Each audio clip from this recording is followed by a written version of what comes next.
एक व्यक्ति का जीवन सार्थक तब होता है जब वह अपने आप को अपनी जड़ों से जोड़ता है। जैसे एक पेड़ जो है वो ऊंचाई की तरफ तब उठता है जब उसकी जड़ें गहरी होती हैं, जब उसकी जड़ों को सींचा जाता है। एक इमारत जो है वो अपनी ऊंचाई तक तब पहुंचती है जब उसकी फाउंडेशन, उसकी नींव, उसकी जड़ें मजबूत होती हैं। ऐसे ही एक मनुष्य भी ऊंचाई तक तब पहुंचता है जब उसकी जड़ें मजबूत होती हैं, जब वो अपनी संस्कृति से, अपनी सभ्यता से, अपने रूट से जुड़ा हुआ होता है। कहते हैं एक महिला ने बड़े प्यार से अपनी एक बगिया बनाई। वो बड़े प्यार से उस बगिया को सींचती थी, फूल लगाती थी, पौधे लगाती थी और अपने फूलों से बातें भी किया करती थी। इतना प्रेम था उसे अपनी उस बगिया से, और उसका वो जो प्रेम था अपनी बगिया के लिए, अपने गार्डन के लिए, वो इतना ज़्यादा था कि वो दूर दूर तक फैलने लग गया। अब लोग जब भी आते उसके पास तो बहुत तारीफ़ करते, बहुत प्रशंसा करते कि कितनी सुंदर बगिया है, कितने सुंदर फूल हैं, कितने अच्छे से देखभाल की गई है। अलग अलग वैरायटी के फ्लावर्स लगाती, जहाँ से भी जिस देश में जाती वहाँ से फूल लेकर आती, बीज लेकर आती और बहुत ही ध्यान रखा करती थी। लेकिन एक बार उसे किसी काम से बाहर जाना पड़ गया। अब कुछ हफ्तों के लिए बाहर जाना था। अब उसका मोह उसकी बगिया में था। वो सोचती कि अब कैसे जाऊँ, कैसे इन फूलों को छोड़कर जाऊँ, अपने गार्डन को छोड़कर जाऊँ। अगर चली गई तो ये तो सूख जाएगी। तो अपने प्यारे बच्चे को उसने बुलाया और प्यार से कहा कि मेरे प्यारे बच्चे, तू मेरी इस बगिया का ध्यान रखना, इतने प्रेम से सींचा है। अब मैं 2 हफ्ते के लिए बाहर जा रही हूँ, कहीं यह ना हो कि यह मेरी पूरी बगिया उजड़ जाए, सूख जाए। अब तेरे हाथों में ये सौंप कर जाती हूँ, तू प्रॉमिस कर, वायदा कर कि तू इसका ध्यान रखेगा। तो बच्चे ने माँ की बात मानी और कहा कि आप बिल्कुल निश्चिंत रहिए, आप जाएं, अपना काम करें, मैं इसका ध्यान रखने वाला हूँ और जब आप वापस आएंगी तो और सुंदर सुंदर फूल खिले हुए आपको दिखाई देंगे।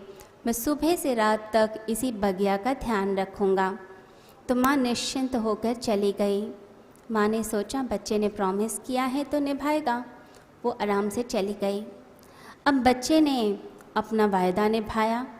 वो सुबह से रात तक मेहनत करता, बगिया का ध्यान रखता, कोई भी जो चीज़ थी जो लगता अनावश्यक है उसको हटा देता, पौधों को साफ़ रखता, एक एक पत्ती को साफ़ रखता, फूलों से बातें करता जैसे उसकी माँ करती थी।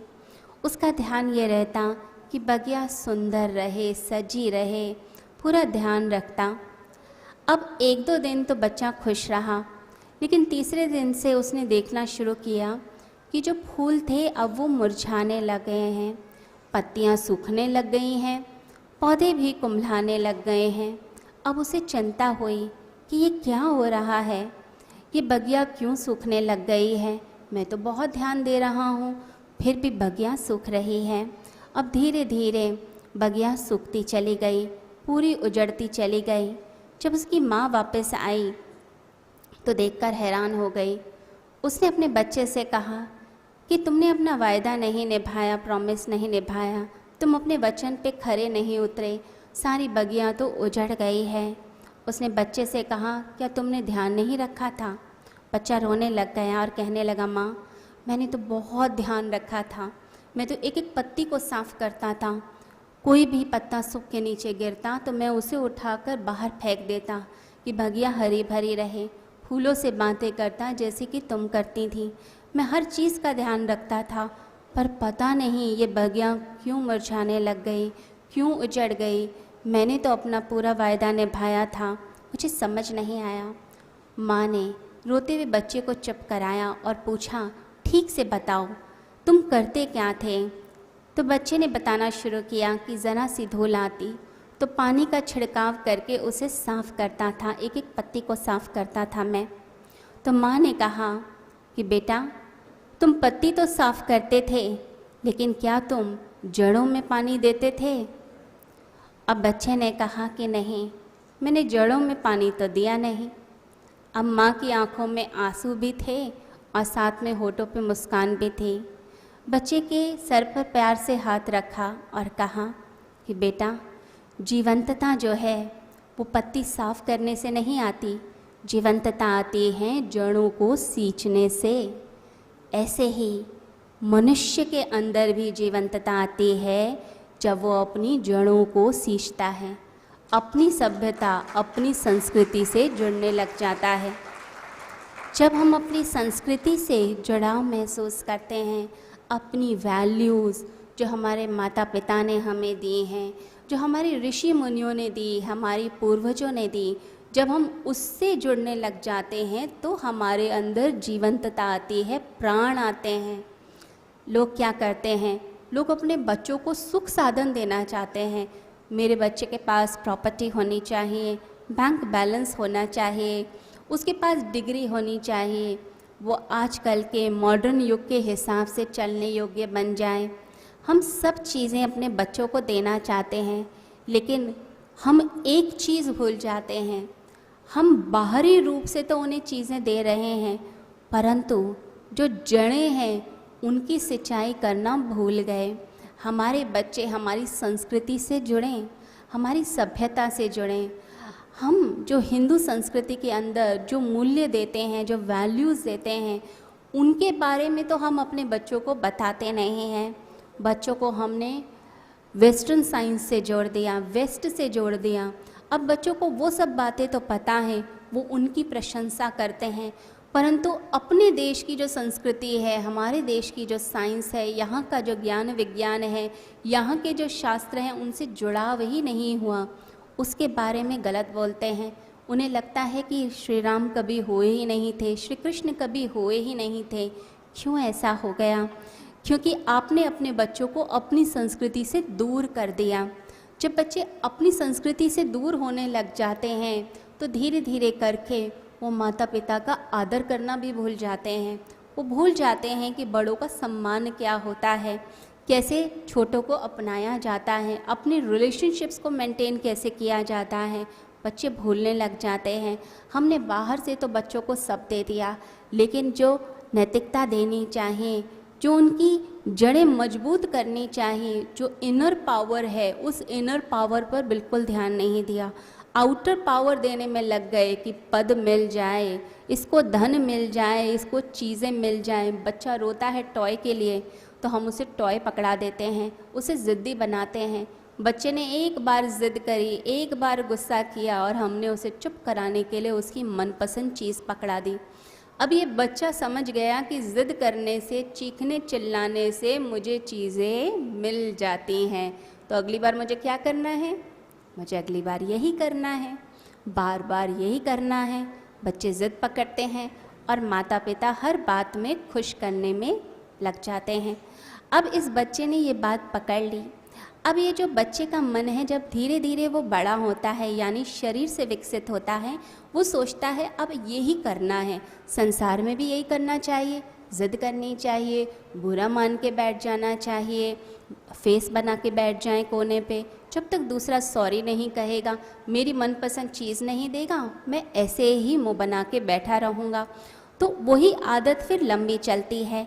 और जब माता पिता बूढ़े हो गए, बच्चा जवान हो गया, बड़ा हो गया, तो माता पिता से भी सॉरी बुलवाता है, माता पिता को भी झुकवाता है, क्योंकि आपने बचपन में उसकी इस आदत को करेक्ट नहीं किया। तो जो संस्कार उसका पड़ गया, यानी जो हैबिट पड़ गई, वो हमने बचपन में करेक्ट नहीं की। हमने उसको ये नहीं सिखाया कि ज़िद करने से नहीं कुछ मिलता है, आपकी अच्छाई से। जब आप कुछ अच्छा काम करते हैं तब आपको पुरस्कार मिलता है। तो आप अच्छा करेंगे तो आपको मिलेगा, आप गलत करेंगे तो आपकी कोई नहीं सुनने वाला। तो गलती कहाँ हुई?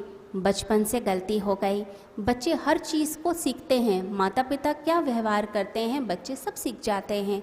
बच्चों की जो माइंड की कैपेसिटी है वो बड़ों से बहुत ज़्यादा होती है, क्योंकि शरीर बढ़ रहा है, ब्रेन डेवलप हो रहा है, अंदर न्यूरॉन्स बनते हैं, कनेक्शंस हो रहे हैं, वो सारी चीज़ों को फटाफट ग्रैस्प करता है। आपने थोड़ा सा झूठ बोला, बच्चा सीख गया कि थोड़ा झूठ बोलने में क्या फ़र्क पड़ता है, झूठ तो बोलना ही होता है, मेरे माता पिता बोलते हैं मैं भी बोलूँगा झूठ। तो वही बच्चा आगे जाके झूठ बोलना सीख गया। मम्मी उसकी जो है, माता जो है, वो कंपैरिजन करती है, ईर्ष्या करती है दूसरे लोगों से, तो बच्चे ने ईर्ष्या करना सीख लिया। उसे समझ आ गया कि ईर्ष्या तो बड़ी नॉर्मल चीज़ है, कंपैरिजन करना बड़ी नॉर्मल चीज़ है, तो उसने वो आदत को अपना लिया। पिता क्रोध करते हैं तो बच्चे ने क्रोध अपना लिया।